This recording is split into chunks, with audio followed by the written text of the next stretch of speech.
तैयार रहिए, स्टार्ट। बुजुर्गों से हमेशा यही नसीहत मिलती रही है कि पहले तौल बाद में बोल, स्टॉप। साथ ही यह भी सुनते आए हैं कि तीर कमान से और बात जुबान से एक बार निकल जाए तो फिर वापस नहीं होती, स्टॉप। हमारे राजनेता जब इन नसीहतों के विपरीत आचरण करते दिखें तो समझ लेना चाहिए कि चुनाव नज़दीक आ गए हैं, स्टॉप। तमिलनाडु के मुख्यमंत्री M.K. स्टालिन के मंत्री पुत्र उदयनिधि स्टालिन के सनातन पर दिए बयान पर देश भर से तीखी प्रतिक्रियाएं सामने आ रही हैं, स्टॉप। कांग्रेस अध्यक्ष मल्लिकार्जुन खड़गे के पुत्र प्रियंक खड़गे ने भी स्टालिन के बयान के समर्थन में यहाँ तक कह दिया कि जो धर्म असमानता को बढ़ावा देता है वह बीमारी ही है, स्टॉपेरा। धर्म व वर्ग समुदाय को लेकर दिए गए किसी भी बयान की ऐसी प्रतिक्रिया होना स्वाभाविक भी है, स्टॉप।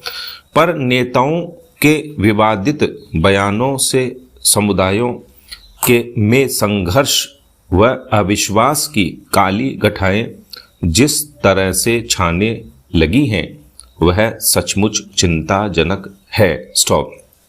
बड़ी चिंता इस बात की भी है कि सियासत में बयान वीरों की ऐसी फौज खड़ी होने लगी है कि एक को रोको तो 1000 नए तैयार हो जाते हैं, स्टॉप। यह चिंता इसलिए भी बढ़ जाती है क्योंकि ऐसे ही बयान सिर तन से जुदा करने जैसे खौफनाक और चेतावनी भरे अपराध को जन्म देने का कारण भी बनते आए हैं, स्टॉप। देश का कोई भी कोना ऐसा नहीं है जहां नफरती बयानों को लेकर बवाल नहीं मचा हो, स्टॉप। हेट स्पीच के बढ़ते मामलों को देखते हुए ही सुप्रीम कोर्ट ने अप्रैल माह में राज्यों व केंद्र शासित प्रदेशों को ऐसे मामलों में स्वतः ही प्रसंज्ञान लेने को कहा था, स्टॉप। साथ ही सुप्रीम कोर्ट ने यह भी टिप्पणी की थी कि धर्म को राजनीति से मिलाना ही हेट स्पीच का स्रोत है, स्टॉप। कोई लाख माफ़ी मांगे अथवा अपने कहे को वापस लेने की बात भी कहे, लेकिन जनमानस पर ऐसे बिगड़े बोल जो जख्म करते हैं उनको भरना इतना आसान नहीं है, स्टॉप। बयान वीरों के पक्षधर देश के संविधान में प्रदत्त अभिव्यक्ति की आज़ादी की दुहाई देते हैं, स्टॉप। यह सवाल कोई नहीं करता कि वर्ग समुदायों को उद्वेलित करने वाले बयान स्वीकार ही क्यों किए जाएं, स्टॉपेरा। इसी साल 5 राज्यों में विधानसभा चुनाव और अगले साल लोकसभा के चुनाव होने हैं, स्टॉप। हमारे नेता चुनावी सभाओं और सोशल मीडिया मंचों पर ऐसी बातें जरूर कहेंगे जो वोटों की राजनीति से जुड़ी होंगी, फिर भले ही वे विवादित हों, स्टॉप। जाहिर है कि देश की जनता को इससे कितना नुकसान होगा इसकी चिंता इन नेताओं को नहीं रहने वाली, स्टॉप। बिगड़े बोलों से नेताओं व सियासी दलों का नज़रिया नफ़ा नुकसान देखने का भले ही रहता हो, लेकिन हमारा बेजोड़ सामाजिक ताना बाना और विरासत सदैव दांव पर रहती है, स्टॉपेरा। राजस्थान के भूगर्भ में खनिज संपदा के अकूत भंडार हैं। स्टॉप। इस भंडार की बदौलत हमारी आर्थिक समृद्धि भी बढ़ी है, पर इसका स्याह पक्ष यह भी है कि इस खनिज संपदा को लूटने वाले बड़े बड़े माफिया सक्रिय हो गए हैं। स्टॉप। चिंता इस बात की है कि प्रदेश के पट्टेधारी हों या प्रदेश से बाहर के वैध लीज की आड़ में अवैध खनन के जरिए मुनाफा कमाना ही उनका मकसद हो गया है। स्टॉप। अवैध खनन वैध लीज की भूमि के आसपास ही हो रहा है।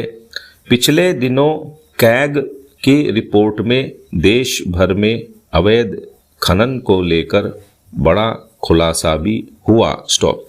इसमें साल 2015-16 की तुलना में अवैध खनन में 169% की वृद्धि होना बताया गया। स्टॉप। खनन माफिया के हौसले कितने बुलंद हो चुके हैं, इसके उदाहरण भी आए दिन सामने आते रहते हैं। हाल ही में बीकानेर में वन भूमि से जिप्सम खोदकर ट्रकों में भरकर ले जा रहे माफिया पर कार्रवाई करने गई खनिज विभाग की विजिलेंस टीम से माफिया जिप्सम से भरे ट्रक जबरन छुड़ाकर ले गए। स्टॉप। पुलिस में कई मामले भी दर्ज हुए, लेकिन इसका ज़्यादा असर नहीं हो रहा। स्टॉप। बीकानेर में कपिल मुनि की तपोभूमि कोलायत में बजरी और व्हाइट क्ले के भंडार हैं। इसका बेरोक-टोक अवैध खनन सालों से चल रहा है। हाई कोर्ट ने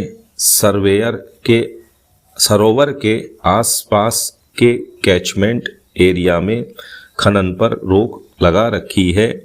पानी बहाव के क्षेत्र में कई एनीकट और बांध बने हुए हैं, परंतु खनन विभाग आंखें मूंद कर यहां खनन करवा रहा है। बीकानेर ही नहीं, समूचे प्रदेश के खनन इलाकों में माफिया पुरानी लीज का हवाला देकर संबंधित अधिकारियों को भ्रमित करते रहे हैं। खनन माफिया के आगे सभी जिम्मेदार नतमस्तक नजर आते हैं। माफिया के खिलाफ कोई FIR तक दर्ज नहीं होती। कैग की रिपोर्ट में बीकानेर, भरतपुर, कोटा, जैसलमेर और राजधानी के आसपास के क्षेत्रों तक में अवैध खनन के मामले बढ़ने का खुलासा हुआ है। अवैध खनन से प्रदेश को राजस्व का नुकसान तो हो ही रहा है, बड़ी चुनौती कानून व्यवस्था को लेकर भी प्रस्तुत हो रही है। प्रदेश में बढ़ते अपराधों का एक बड़ा कारण अवैध खनन से पनपा काला धन और उसकी लूट के लिए बने संगठित गिरोह भी हैं। समय रहते इस पर अंकुश नहीं लगा तो प्रदेश की खनिज संपदा की तिजोरी खाली हो जाएगी और राजस्थान अपराधियों का गढ़ बन जाएगा। स्टॉप।